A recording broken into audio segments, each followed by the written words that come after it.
toda gran historia debe tener un inicio legendario. La del mundo del videojuego no ha sido ajena a esta regla.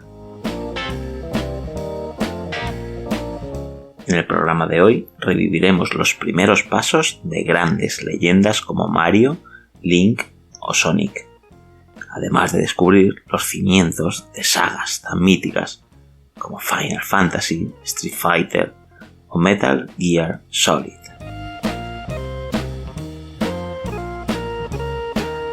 Si creciste metido en un salón recreativo o viviste tu infancia pegado a una tele de tubo mientras disfrutabas con tu consola preferida, prepárate para recibir un ataque de nostalgia. Si por contra has llegado recientemente al mundillo de los videojuegos, te embarcarás en un viaje a través de 3 décadas que te llevará a descubrir algunos de los juegos, sagas y consolas que marcaron una época que actualmente vive una segunda juventud. Sumérgete en este apasionante capítulo de la historia de los videojuegos.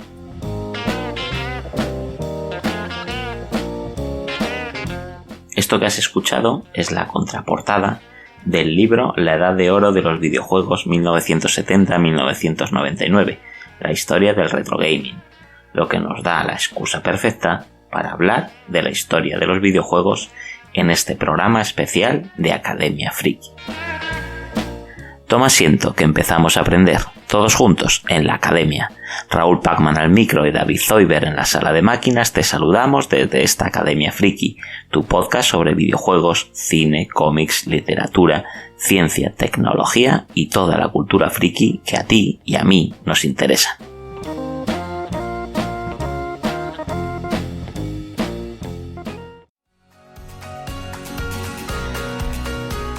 Suscríbete para no perderte ningún episodio, danos like y envíanos tus comentarios, a los que contestaremos encantados.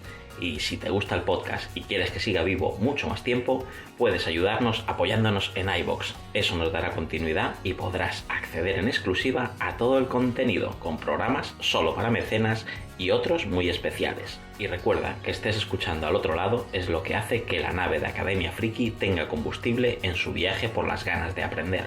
Así que, gracias. ¡Comenzamos!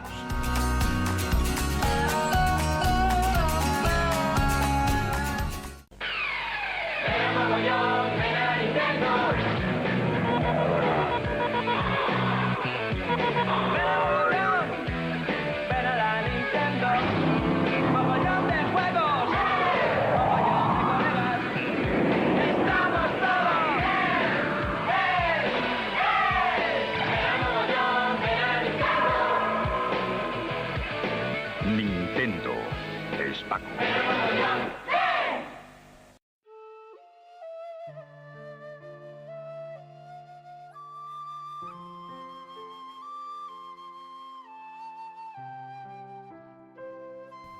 Decía en su blog, hace ya varios lustros, Jesús Relinque, apodado Petya, conocido autor de libros sobre videojuegos, que, como siempre que se vierten opiniones, cada uno la expresa de forma subjetiva, entre otras cosas porque si no, no serían opiniones. Y cada uno tira hacia lo suyo. Lógicamente, toda la gente que vivió la época del Spectrum no puede sino proclamar dicha etapa como irrepetible e inmejorable. A la hora de esgrimir argumentos, se suele decir que los juegos clásicos maximizaban el escaso tamaño de los recursos disponibles y lo complementaban con un diseño medido, calculado y en muchos casos original. Si ahora echamos un vistazo a los juegos actuales, la creatividad suele brillar por su ausencia, dándonos de bruces con el mismo patrón de juego una y otra vez. Eso sí, envuelto por una tecnología impresionante que resulta utópico de comparar con la de los juegos de 8 y 16 bits.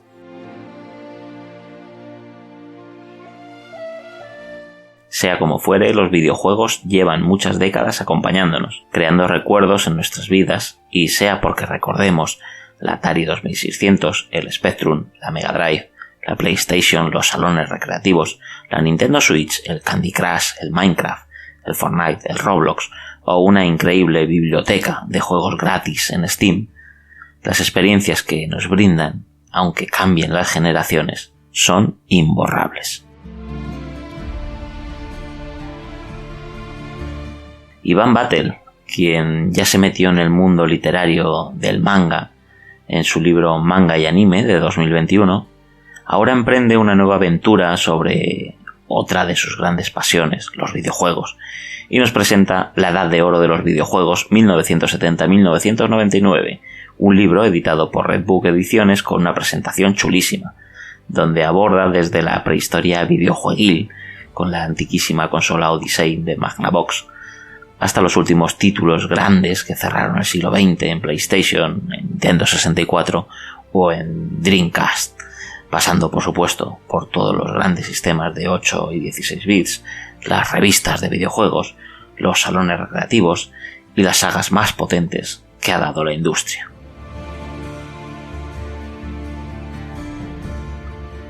Y así esta historia bien podría comenzar con las míticas sagas que aparecían en los salones llenos de máquinas, que nos hacía soñar a quienes entrábamos con monedas para gastar, comenzando con las más que conocidas máquinas del sencillísimo Pong, los Space Invaders, el Pac-Man, el Donkey Kong o una saga famosísima que seguro que te va a sonar. De ella nos viene a hablar Ivan Battle, porque tenemos la suerte de contar en Academia Friki con el autor del libro que nos ocupa y que nos va a poner al día de juegos que le marcaron y, para empezar, pues de esta saga que te digo. Hola, ¿qué tal? Soy Iván, el autor del libro La Edad de Oro de los Videojuegos. La verdad que desde el momento que me ofrecieron colaborar en esta entrega de Academia Friki pensé que, como ya comienzo a ser un señor con una cierta edad, era una gran ocasión para contaros así un poco en forma de batallitas cómo descubrí algunos de los juegos que se convirtieron en más importantes para mí de entre todos los que están incluidos dentro de las páginas del libro. Comenzaré así un poco de forma cronológica y lo haré con Shinobi. Y es que, aunque hoy estén muy desaparecidas, a finales de los años 80 las máquinas recreativas eran una parte muy importante de la vida de casi cualquier gamer. Las podíamos encontrar en los propios salones recreativos, en bares, en restaurantes, así que las teníamos muy presentes. De entre todas las que jugué yo, de la que guardo un especial recuerdo es de esta Shinobi. Y es que estuvo mucho tiempo disponible en un camping al que yo solía ir casi cada fin de semana. Y a base de gastar ingentes cantidades de monedas de 100 pesetas, una detrás de otra, conseguí dominarla hasta tal punto que me la podía pasar con una sola vida. Y eso era algo que en aquella época era bastante complicado. Las empresas con sus recreativas lo que querían es que tuviéramos que gastar mucho dinero. Les ponían un nivel de dificultad así alto para así ellas poder ganar más dinero, ¿no? La verdad es que tristemente hoy solo soy una sombra del jugador que era en aquella época. Y si hoy tengo que volver a disfrutar con Shinobi, suelo tener que tirar de algunas de las versiones que ha cocinado la empresa nipona M2 para consolas como 3DS o más recientemente para Switch, donde le han puesto un nivel de dificultad de esos que están casi a prueba de torpes.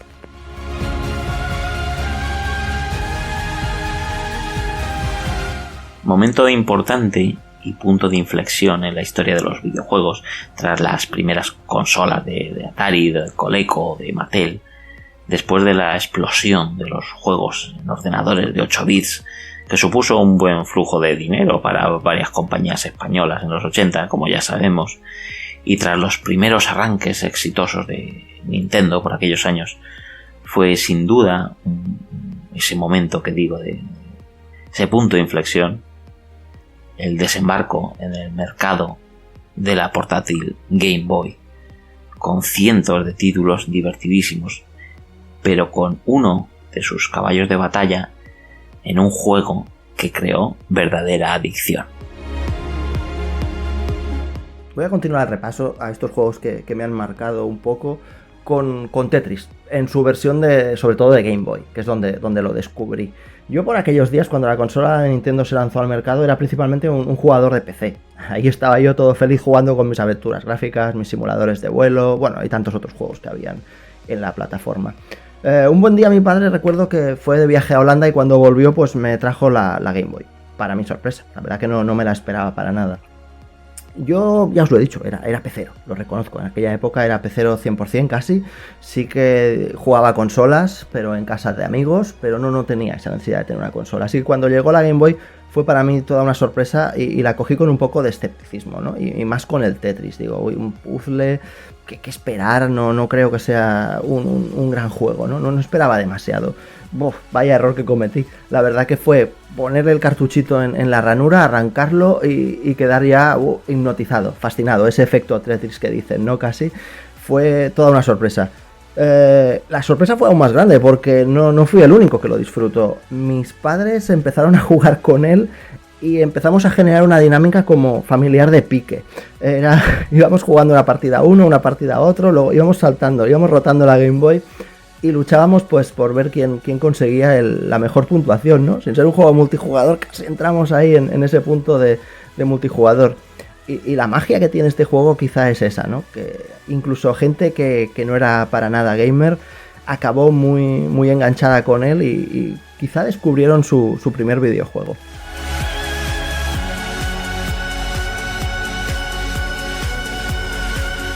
Pero si algo ha dejado el mundo del videojuego, ha sido rivalidades entre compañías o entre sistemas.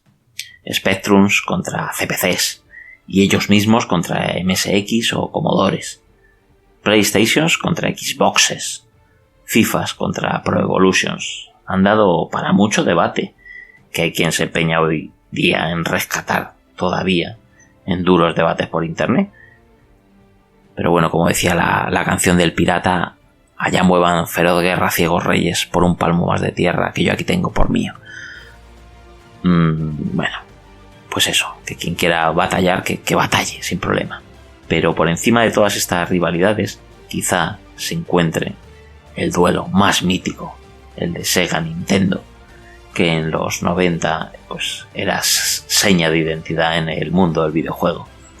Si unos tenían a un fontanero con bigote llamado Mario, en Sega lo dieron todo con un erizo azul. Continuemos y hagámoslo en esta ocasión con el Sonic de Mega Drive. La verdad es que yo el erizo azul no lo descubrí en ese sistema, lo hice en una Master System. Fue con esa excelente versión que Ancient se cascó para la 8 bits de Sega. Pero pronto la vida me iba a dar una sorpresa, una que la verdad que no me esperaba.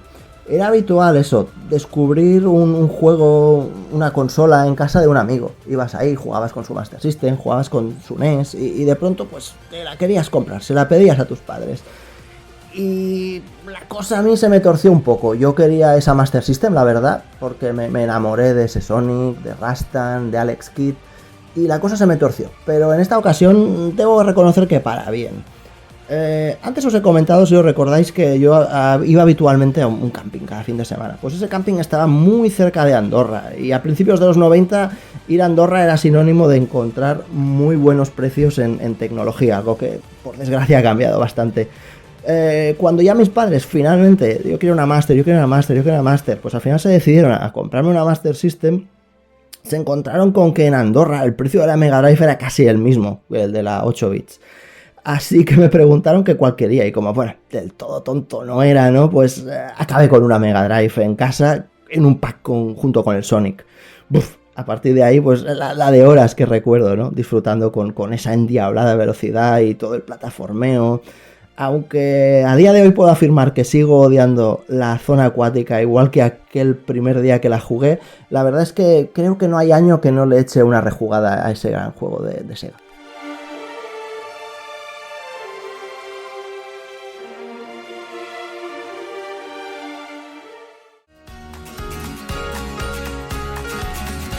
Recuerda, escucha Academia Friki en iVoox, Spotify, Apple Podcast, Google Podcast, Podimo o donde más te guste. Estamos en Twitter, Instagram y en nuestro canal de Telegram. Todos los enlaces en academiafriki.com. Gracias por estar al otro lado.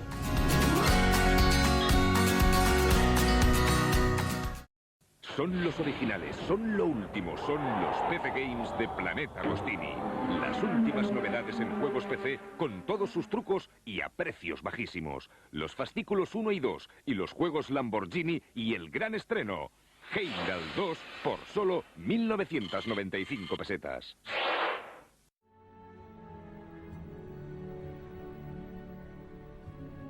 Espero que os estén gustando las batallitas que nos está contando Iván Battle, el autor del libro, en este programa especial de Academia Friki dedicado a este su libro, La Edad de Oro de los Videojuegos 1970-1999.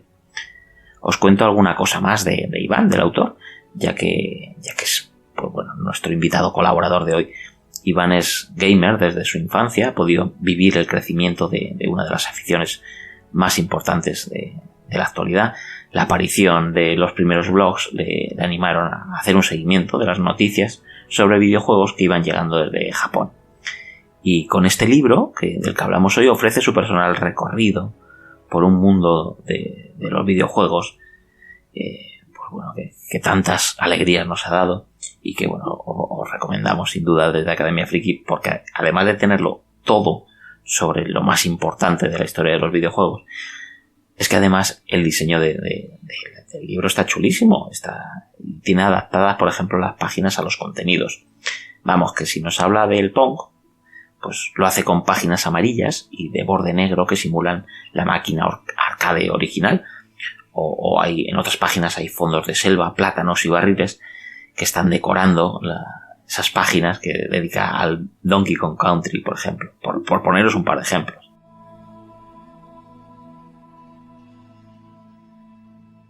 Y si ahora pasamos a hablar de grandes sagas que nos han dado los juegos más recordados, tenemos por supuesto Monkey Island, Prince of Persia, Sin City, Gradius, Streets of Rage, Street Fighter, Metroid, Mortal Kombat, Tomb Raider y millones más que es imposible nombrarlas todas, pero hay una que lo petó pero bien y en la que Iván pues se va a detener para contarnos su anécdota. Bueno, ha llegado el momento de hablar de una de las aventuras más grandes que muchos vivimos en una consola de 16 bits. Y es que A Link to the Past es eso. Es uno de los juegos más importantes de Super Nintendo y de la historia de los videojuegos en general, la verdad. En consola pocos habíamos disfrutado de algo que nos ofreciera esa sensación de exploración, que tuviera esa magnitud.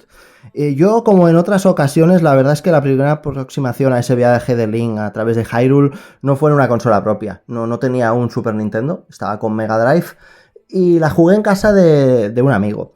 Yo, pues aquello por azares del destino, mentira, realmente fue porque mis padres me habían apuntado a clases particulares de inglés y estaba un poco por delante del nivel de mis compañeros, pues tenía un nivel de inglés, bueno, me podía defender con el que había en el juego, ¿no? Así que ya imaginaréis lo que pasó. Me acabé convirtiendo un poco en el traductor oficial simultáneo de un grupo de amigos que nos reuníamos en una casa y pasábamos tardes de fin de semana pues jugándolo, ¿no? Íbamos avanzando poco a poco, dándonos turnos, ahora juegas tu rato, ahora lo llevas tú, tal cual, y esa fue pues la primera experiencia que tuve, ¿no? Con Zelda. La verdad es que fue muy divertido, lo reconozco, pero no fue hasta cuando yo ya tuve mi propia Super Nintendo y lo pude rejugar tranquilamente ya desde el sofá de casa, delante del televisor, con pausa, a mi ritmo, ¿no? Pues fue cuando me di cuenta de verdad de la magnitud del gran juego que tuvimos en la suerte de jugar en aquella época.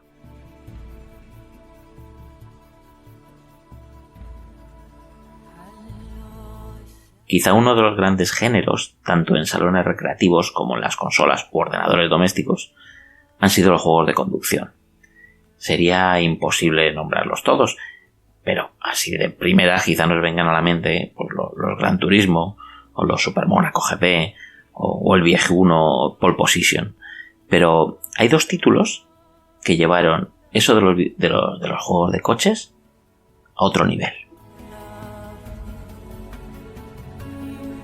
Ahora creo que voy a hacer un poquito de trampa porque no voy a elegir a un juego, sino que voy a elegir a dos. La verdad es que ambos van un poco cogidos de la mano. Son Daytona y Ridge Racers, los dos grandes arcades de conducción que nacieron prácticamente juntos allá a mediados de la década de los años 90. Eran juegos parecidos pero a la vez muy diferentes. Mientras el juego de Sega estaba prácticamente pensado para el multijugador. Yo creo que lo llegué a ver hasta en cabina para 8 jugadores y era una auténtica locura. Podías juntarte con tus amigos o con desconocidos y picarte ahí a saco a ver quién era el mejor. Ridge Racer creo que estaba más pensado para una experiencia individual, donde el disfrute estaba en encadenar un derrape detrás de otro, curva tras curva, con esa música que tenía de aquella época también, que tanto nos gustaba. Y tenía una particularidad, al menos había algunas cabinas, no recuerdo si todas, que tenían hasta embrague. O sea, podías elegir una configuración manual en la que pues tenías que cambiar de marcha como en un coche real. Era algo realmente curioso y que se ha visto muy pocas veces en el mundo de los recreativos. Yo, para mí, si tuviera que elegir a uno de los dos, me sería, como he dicho, muy difícil. Es justo reconocer que quizá Daytona me gustó un poquito más en salones recreativos por ese toque que tenía de poderte picar con tus amigos. Pero en el hogar yo siempre creo que he sido de Ridge Racer, he sido muy fan de esa saga. De hecho, creo que fue la principal razón que hizo que mi primera consola de aquella generación de 32 y 64 bits no fuera de las poderosas Nintendo ni Sega, sino que me fuera directamente a la opción de PlayStation, y fue 100% culpa de Ridge Racer.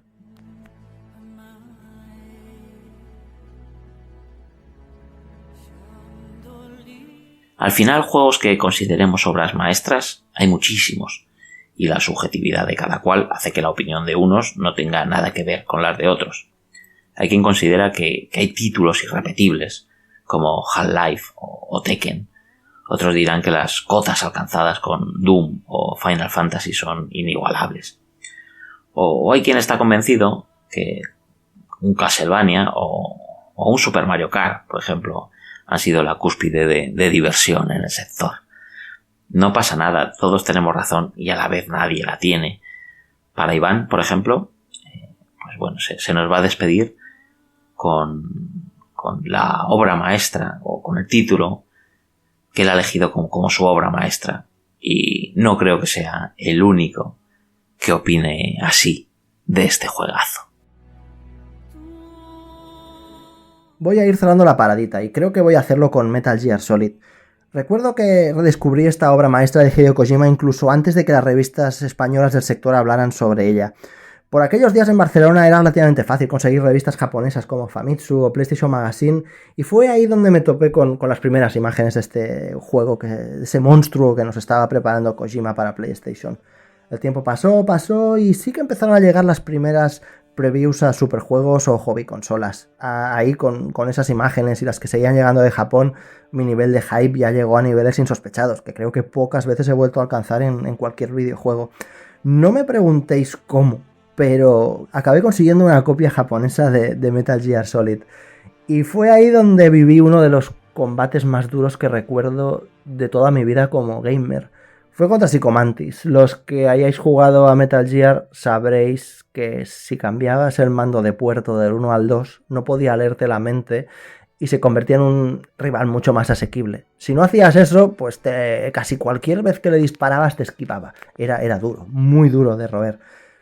Os imaginaréis mi shock cuando unos meses más tarde jugué a la versión americana y ya en inglés pues pude leer lo que me decían, ¿no? Y dije, madre mía, si lo hubiera sabido antes, lo que me hubiera ahorrado, ¿no? Pero bueno, mira, ya os digo, es una anécdota que queda ahí.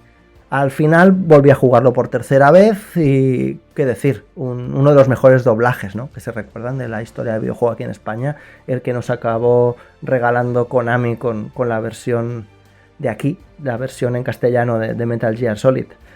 Así que bueno, nada más, con este juego acabo el repaso, espero que os haya gustado y un saludo.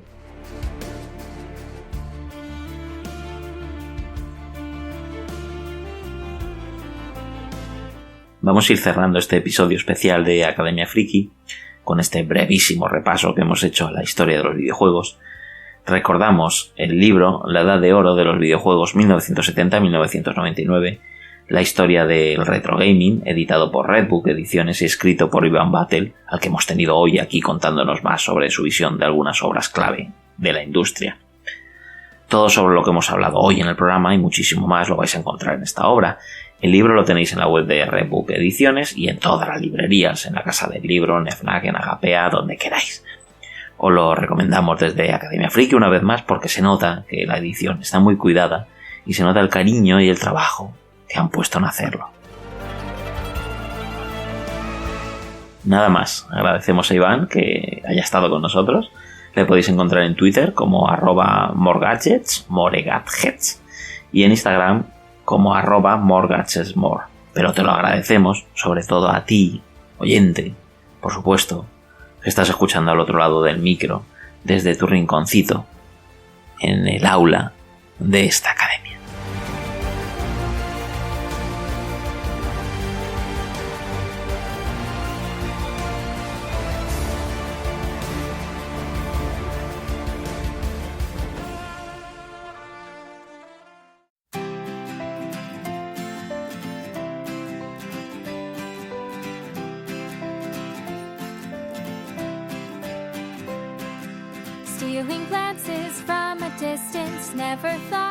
Y hasta aquí este programa de Academia Friki. Puedes seguirnos en nuestro canal de iVoox, Academia Friki, Spotify, Podimo, Apple, Google o donde quieras. Suscríbete para no perderte ningún episodio.